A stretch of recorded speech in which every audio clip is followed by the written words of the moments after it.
So today I shall discuss how two stationary charges interact with each other when they are placed with certain separation in between. So I have shown here two charges, one is Q1 and the other is Q2. So they may be either positive charges or negative charges.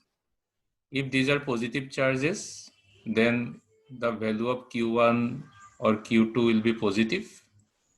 Otherwise, it will be negative. It may also happen that one charge is positive and the other charge is negative.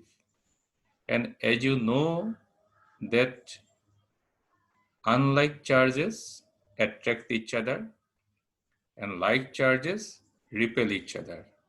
A positive charge attracts a negative charge, but it repels a positive charge. Same is the case with the negative charge. So attraction and repulsion are actually forces. So one charge attracts another. It means that one charge is exerting some force on another charge. So what will be the magnitude of that force? That is given by Coulomb's law. So we shall discuss today the Coulomb's law. But all of you are familiar with this law. It is very fundamental law of electrostatics. Electrostatics means the branch of study where we deal with the stationary charges, not the moving charges. So according to Coulomb's law, the force between two charges placed at a distance apart from each other is directly proportional to the product of the magnitude of the charges and inversely proportional to the square of the distance between them. So here in this diagram, we have shown Q1 and Q2 charges. So these are separated by a distance R. So the magnitude of the force acting between these two charges, magnitude of the force acting between these two charges is proportional to Q1, Q2, Q1 multiplied by Q2 and inversely proportional to R square. So if we write a mathematical expression, then if we write a mathematical expression of the force, then then it will be like this: F equal to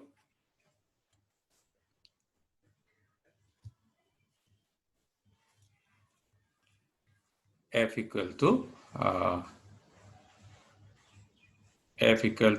Q1 Q2 by R square.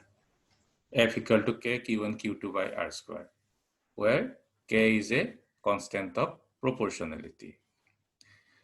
But this constant of proportionality, it depends upon the system of units we use, whether we are using the SI system or we are using the CGS system.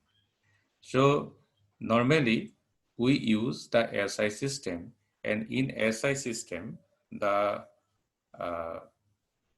value of the proportionality constant is written like this. It is 1 by 4 pi epsilon.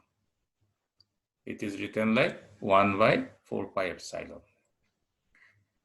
So here we have seen another constant which is called epsilon. So what is epsilon? This epsilon is called the dielectric constant of the medium, or it is also called the permittivity of the medium. So medium means which medium? Medium means that medium in which the charges are placed. These charges may be placed in vacuum. This may be placed in air, this may be placed in water, this may be placed in some oils or some any other liquids or any other medium. So that medium depends upon the value of this constant epsilon, the value of epsilon. So normally we use vacuum, and in vacuum this epsilon is equal to epsilon naught. This epsilon is written as epsilon naught. You see this expression, it is epsilon, it is written as epsilon naught. So this epsilon naught is called permittivity of free space. Since we are considering the vacuum, so epsilon naught will give you the permittivity of the free space. And epsilon gives you the permittivity of the medium in which the charges are placed. And this epsilon naught has a fixed value, and the value of 1 by 4 pi epsilon naught, 1 by 4 pi epsilon naught, the value of this expression, 1 by 4 pi epsilon naught is 9 into 10 to the power 9 Newton meter square per Coulomb square. So if we write the expression of force in vacuum, then it will come out as F equal to 1 by 4 pi epsilon naught Q1 Q2 by R square. 1 by 4 pi epsilon naught Q1 Q2 by R square. But always mind it, this is the force when charges are placed in vacuum or air. If these are placed in air, then also this expression will come. But for any other medium, there will be some modification. For other medium, the expression of force will be, that means medium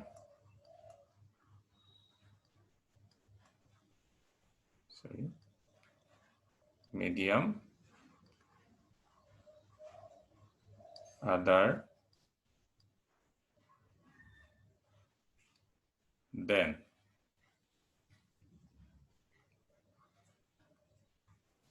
vacuum or air.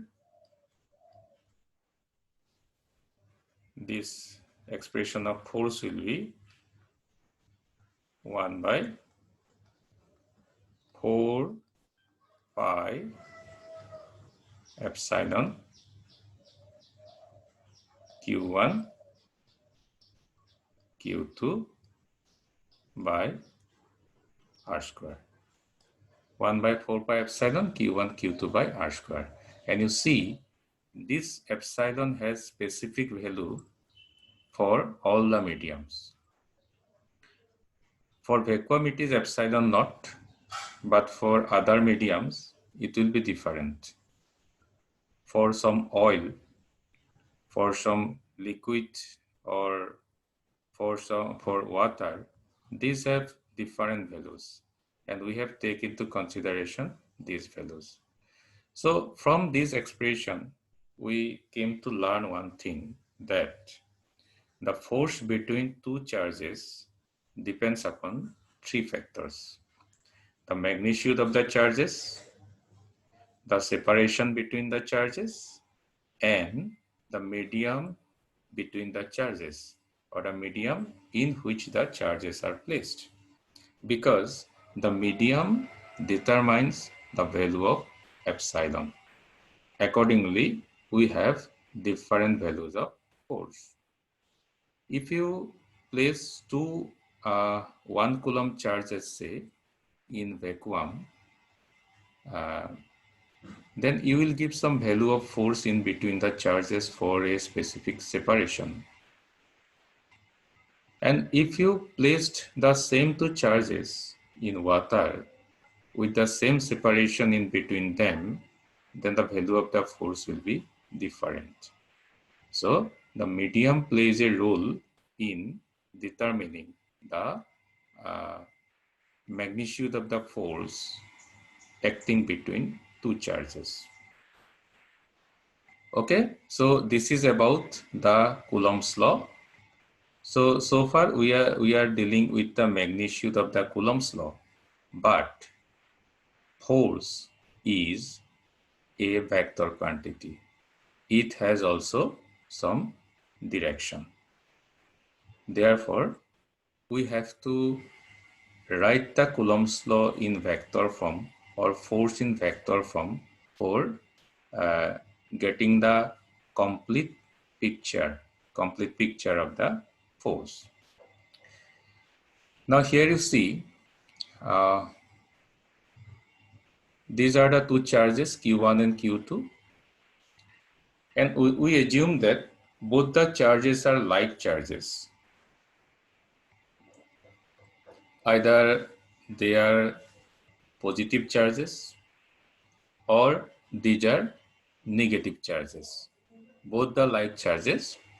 That is why the force between them is repulsive.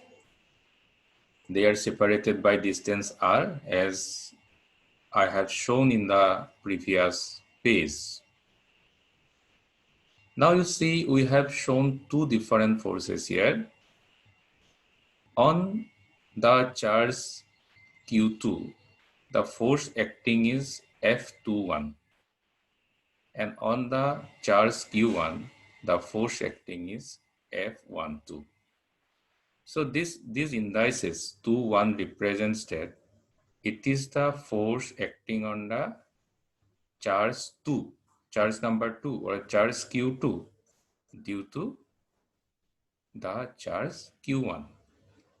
Similarly, this 1, 2 represents, so this is the force acting on the charge 1 or charge Q1 due to the charge Q2.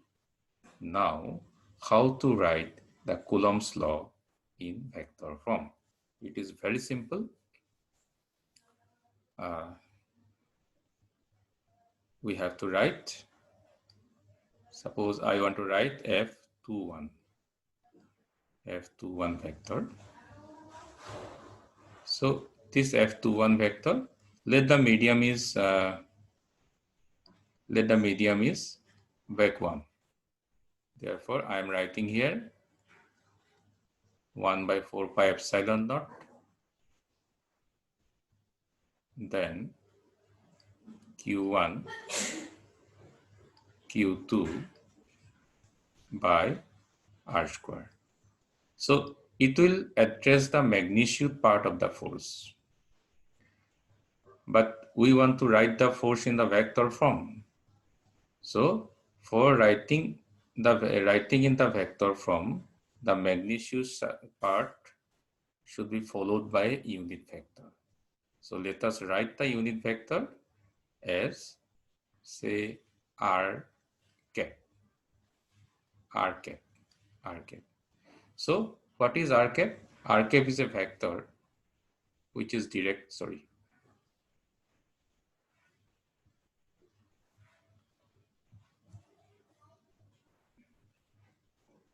r cap is a vector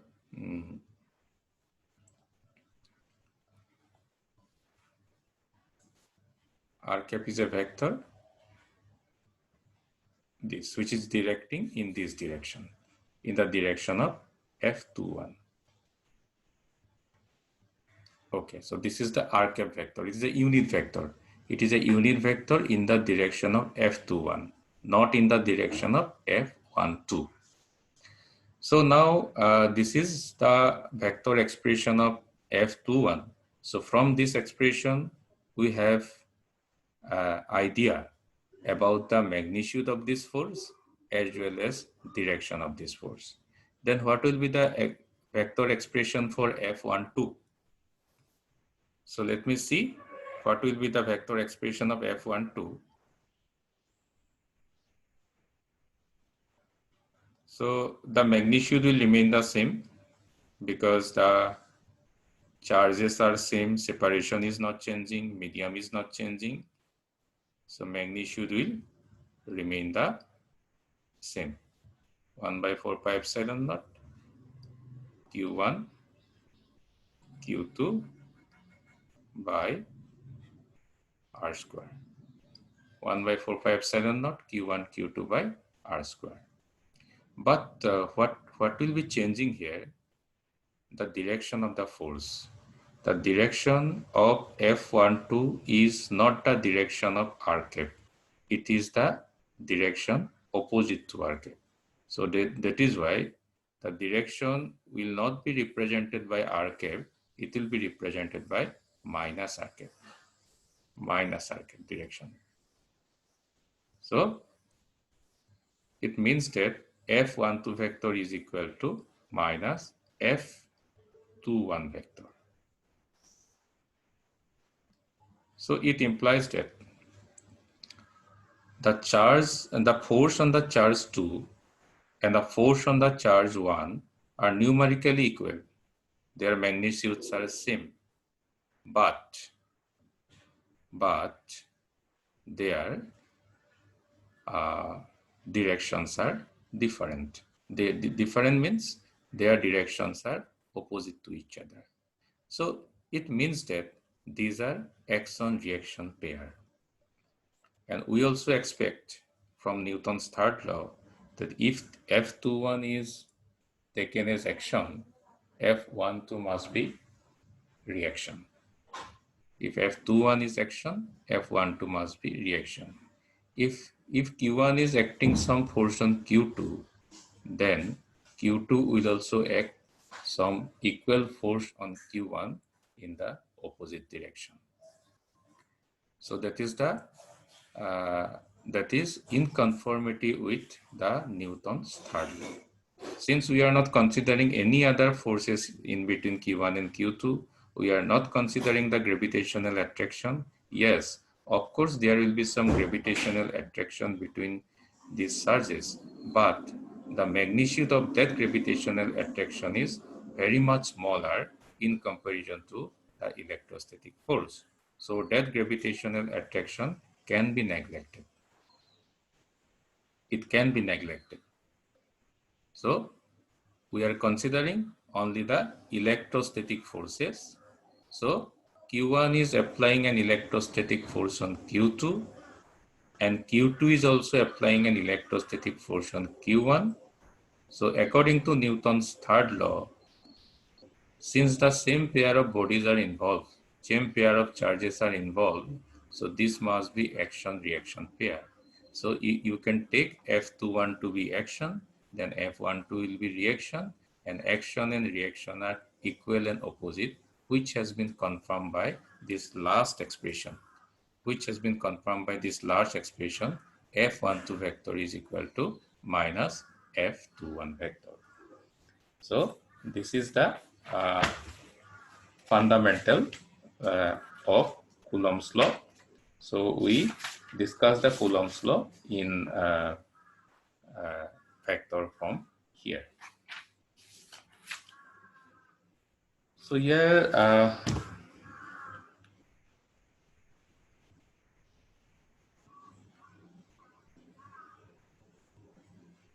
we can write one numerical here. We can here write one numerical, which you can try for today. Let me write it now.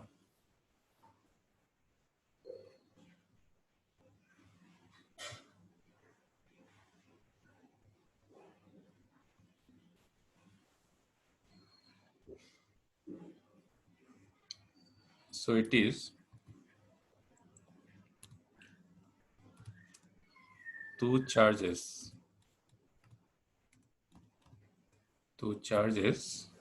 sorry,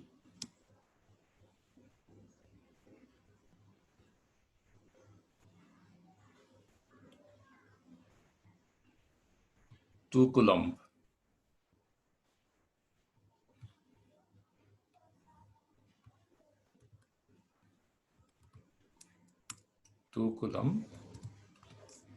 And 1 Coulomb are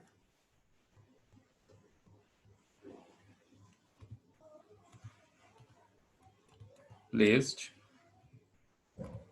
at a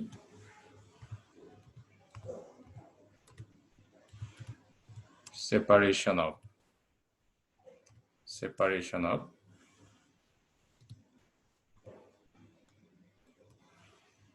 10 centimeter.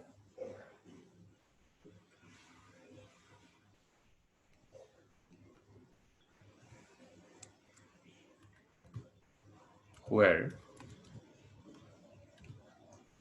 should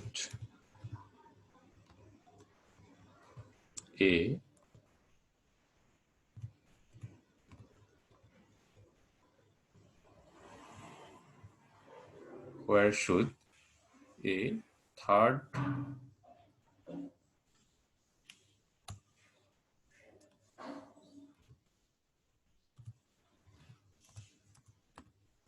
charge be placed?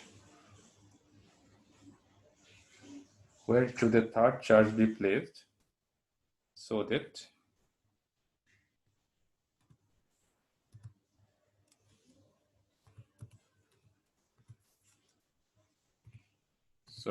it experiences